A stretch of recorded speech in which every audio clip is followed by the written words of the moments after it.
Bonjour à tous, bienvenue sur Échec et Pédagogie. Salut Romu. Salut Laurent, salut à tous. Alors, troisième chapitre ou troisième volet de notre étude des sacrifices de dames pendant les cycles de championnat du monde. On va aujourd'hui se pencher sur les sacrifices, non pas pour faire mat ou pour attaquer le roi, mais des sacrifices après lesquels le joueur qui a donné sa dame va avoir d'énormes compensations, soit du point de vue matériel, soit du point de vue positionnel. Et on a sélectionné comme premier exemple, Romu, une célèbre partie entre Spassky et Petrosian en 1969, avec Boris Spassky qui mène les Blancs et qui, à l'issue de ce match, deviendra champion du monde. Oui, effectivement, donc c'est une position où on voit que les Blancs sont clairement du bon côté de l'échiquier, avec ce pion D7 qui est planté comme une épine dans le camp des Noirs.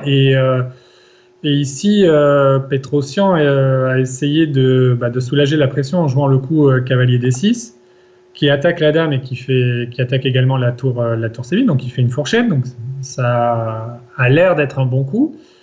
Et malheureusement pour lui, Spassky a trouvé une réplique assez surprenante qui va mettre rapidement fin à la partie, en s'appuyant justement sur la très grande force du pion D7, en jouant cavalier prend D8.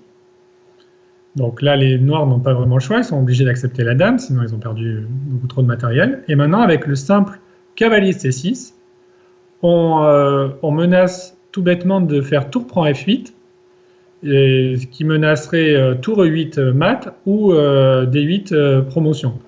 Et ici, les Noirs sont complètement impuissants et ne peuvent pas parer les deux menaces. Et par conséquent, Spassky a remporté brillamment cette partie.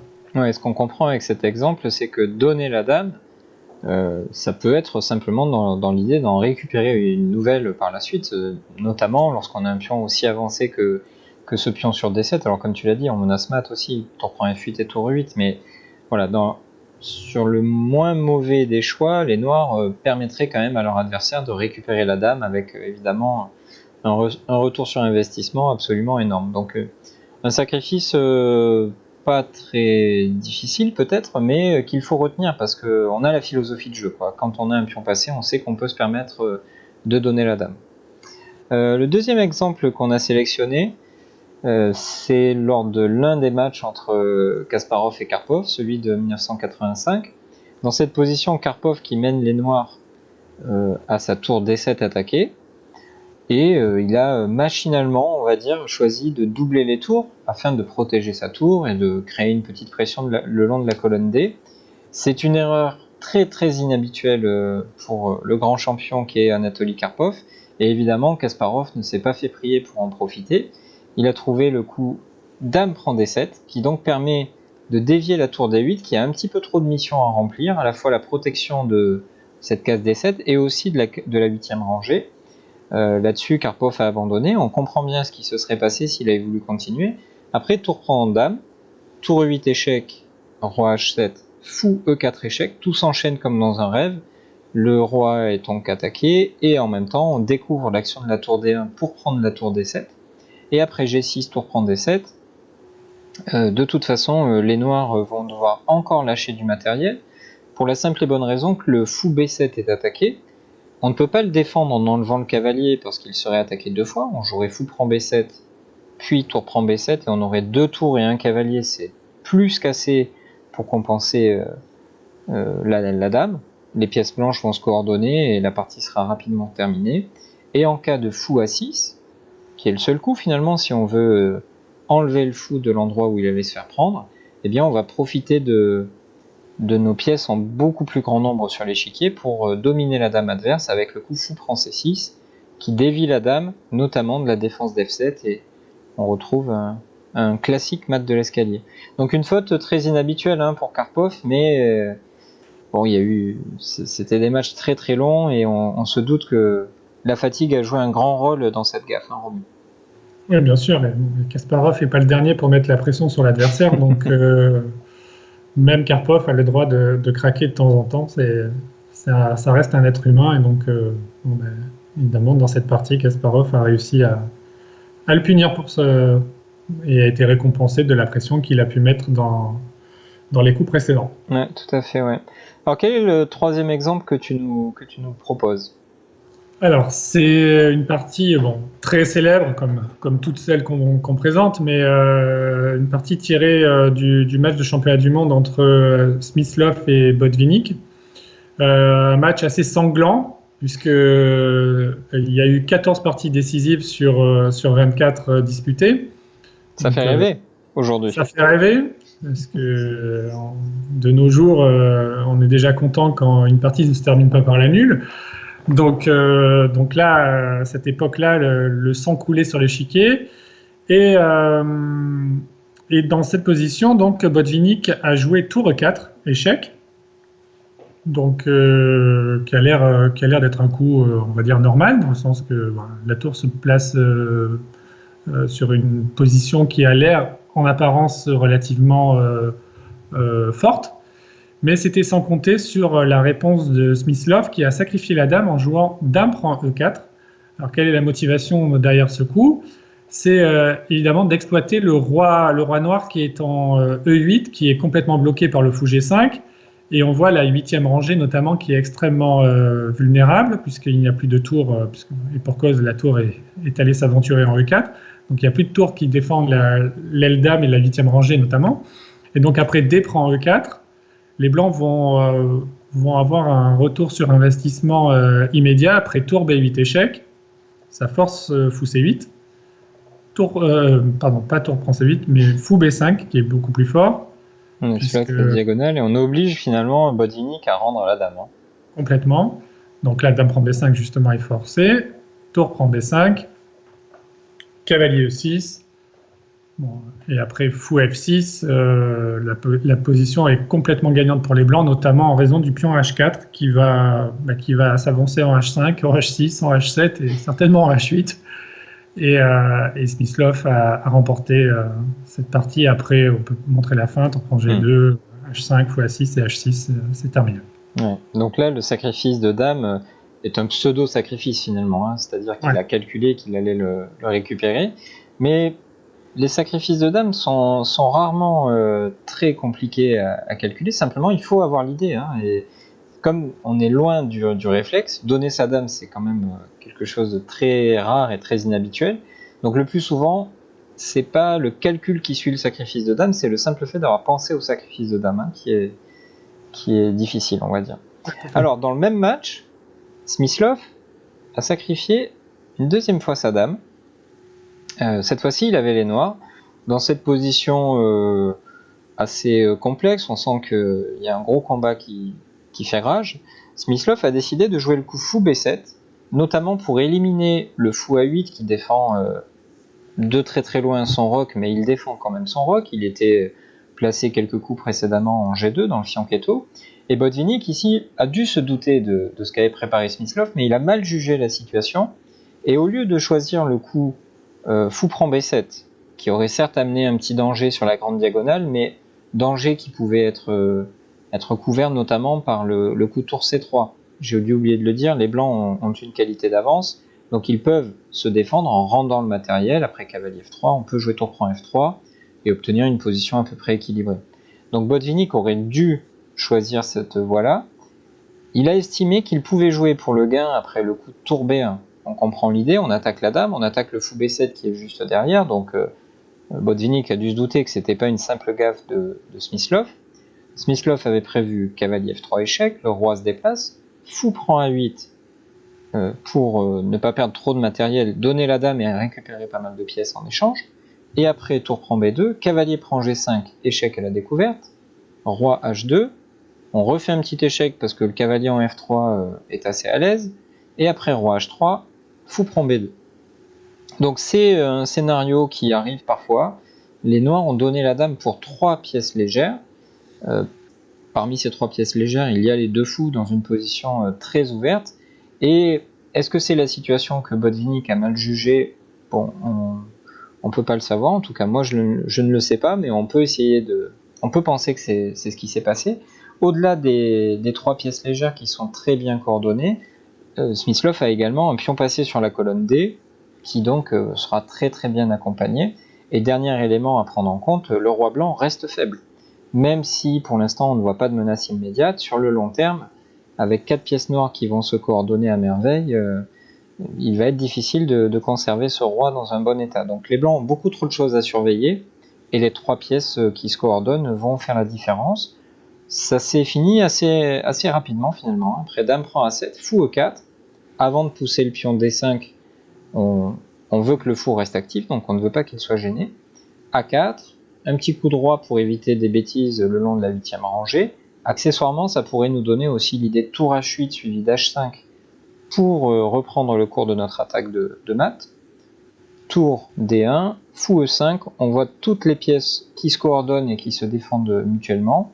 Et après dame E7, tour C8, la tour va passer finalement par la 2e rangée et l'attaque de mat va arriver assez rapidement. Tour C2, roi G2 pour essayer de tenir la boutique, mais on se met en danger, on est dans le viseur du fou E4. Cavalier D4 échec, un coup très naturel. Et cette fois-ci, c'est le fou qui vient sur F3. Vraiment une coordination parfaite entre toutes les pièces noires. Et forcément, 3 pièces légères qui se coordonnent vont probablement, quasi à coup sûr, prendre le dessus sur une dame qui, non seulement se sent un petit peu seule sur l'échiquier, mais surtout n'a pas de cible. Avoir une dame et ne pas pouvoir s'en servir, c'est quand même la chose sur laquelle on peut s'appuyer pour sacrifier la dame. Après tour B1, la tour devait partir, cavalier C6, et le dernier coup de cette partie, Botvinnik a préféré en rester là et a abandonné. S'il avait continué par exemple par dame C7, les pièces noires allaient continuer leur festival, fou D4, le pion F2 va tomber, et le roi est dans un réseau dont il ne pourra pas s'échapper, on va très très rapidement pouvoir faire mat. Donc 2 sacrifices de dames dans le même match de la part de Smyslov, 2 victoires spectaculaires, et malgré ça il n'a pas gagné le titre. C'est pas à cette occasion-là que Botvinnik a cédé son titre à Smyslov. Donc on sent que c'était un match particulièrement passionnant et on vous invite à l'étudier de près, hein, Romu. Bien sûr, ça fait partie des matchs historiques qu'il faut découvrir si on souhaite progresser aux échecs et être intéressé par l'histoire des échecs. C'était une époque où la qualité des parties était vraiment incroyable et spectaculaire. Et donc, on vous invite évidemment à regarder ces parties, à les revoir pour certains, mais c'est toujours un plaisir de regarder ces bijoux. Exactement, un bijou historique, ouais. Alors, le dernier exemple qu'on vous a sélectionné, c'est beaucoup plus près de nous, hein, c'est 2004, le match entre Peter Leko et Vladimir Kramnik. Alors, Kramnik apparaît souvent dans ses vidéos, je ne sais pas s'il avait un pouvoir spécial qui lui permettait de sacrifier sa dame souvent, mais bon, on a déjà vu plusieurs parties de lui dans les vidéos précédentes. Alors là, Romu, on va partir de loin quand même, hein, on va devoir expliquer beaucoup de choses. Oui, en fait, on est dans l'ouverture encore, enfin, entre l'ouverture et le milieu de jeu. Et d'ailleurs, on va voir que la préparation théorique dans les ouvertures de Kramnik était juste phénoménale, puisque en fait, cette position est encore dans ses fichiers. Et on va voir jusqu'où ses connaissances allaient. C'est assez phénoménal. Et donc là, Leko vient de jouer C4 qui attaque la dame et les blancs donc prennent de l'espace et repoussent la dame qui était bien centralisée et souhaitent aussi jouer contre le cavalier A5 qui est excentré. Donc les noirs doivent être relativement vigilants sous peine de se retrouver dans une situation un peu désagréable avec notamment donc ce cavalier A5 qui serait hors jeu et le duo de pions mobiles C4 et D4 qui pourrait éventuellement s'avancer, prendre de l'espace et étouffer petit à petit les noirs. Donc ici, Kramnik a trouvé une solution radicale pour justement ne pas souffrir comme dans le scénario que je viens de décrire, en jouant le coup cavalier prend C4. Alors, on va essayer de comprendre ce qui se passe. Donc l'idée des blancs après C4 était de faire fou prend C4, ce qui a été joué dans la partie, bien sûr. Dame prend C4 et cavalier D2. Donc là, l'idée des blancs commence à apparaître. Le cavalier attaque la dame et a également un œil sur le fou E4. Donc dame D5 est forcée. Cavalier prend E4, dame prend E4. Et la suite logique, c'est fou G5. Donc il fallait avoir anticipé, bien évidemment, évidemment les blancs l'avaient anticipé puisqu'ils ont volontairement donné pion C4, mais surtout les noirs, en faisant cavalier prend C4, ils avaient évidemment dû calculer tout cela. Donc l'idée étant que le fou E7 se trouve dans une situation précaire, puisqu'il est dans le viseur du fou G5 et de la tour E1 qui attaque la dame. Et la dame n'a pas de case de retrait pour défendre le fou E7. Donc ici, toute l'idée des noirs apparaît. C'est évidemment, tout ça avait été anticipé avant de faire cavalier prend C4, c'est de sacrifier la dame par dame prend E1, donc dame prend E1 est forcé, et fou prend G5.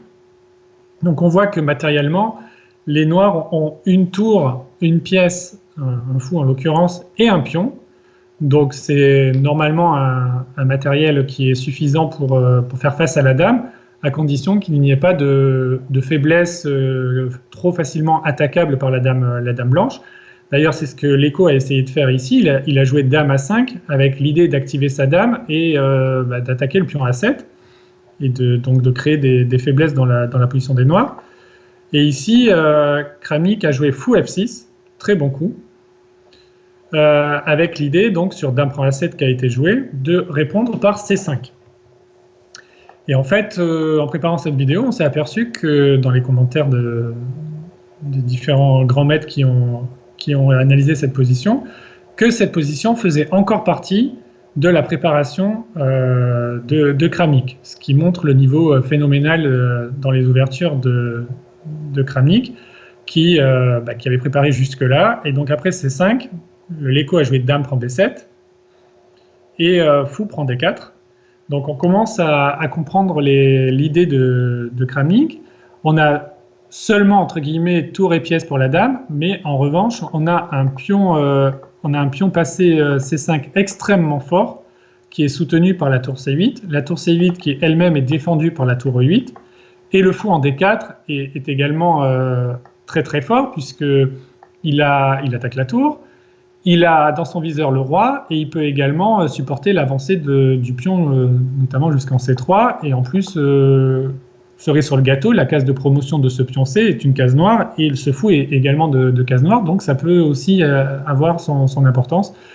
Et la partie a duré encore extrêmement longtemps. Il y a eu tour A2, C4, mais la partie a duré très très longtemps. Il y a eu une finale 2 tours contre la dame où Kramnik a montré une technique incroyable et a empoché, c'était la première partie du match d'ailleurs si je me souviens bien, et a gagné un point très très important puisque remporter une partie dès la première partie du match avec les pièces noires, c'est quand même une énorme performance et grâce à une préparation théorique hors du commun. Ouais, et là ce qu'on comprend, que tu nous as très bien expliqué, c'est que il avait le choix finalement. Il pouvait souffrir en silence et sans contre-jeu s'il avait simplement bougé sa dame, ou bien choisir la défense active qui nécessitait un sacrifice de dame, mais à l'issue duquel on allait avoir beaucoup d'activités. Donc défendre passivement, ce n'est pas le jeu moderne. Les ordinateurs nous ont aidés à comprendre ça, mais aussi toute l'histoire du jeu d'échecs.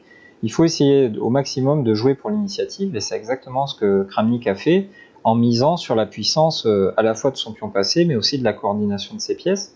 Donc voilà, c'est très instructif sur le jeu moderne en fait, finalement, même si là on parle d'une période que les plus jeunes d'entre vous jugeront comme très très ancienne, 2004, mais on est quand même dans l'époque moderne et on comprend l'évolution du jeu d'échecs avec cet exemple.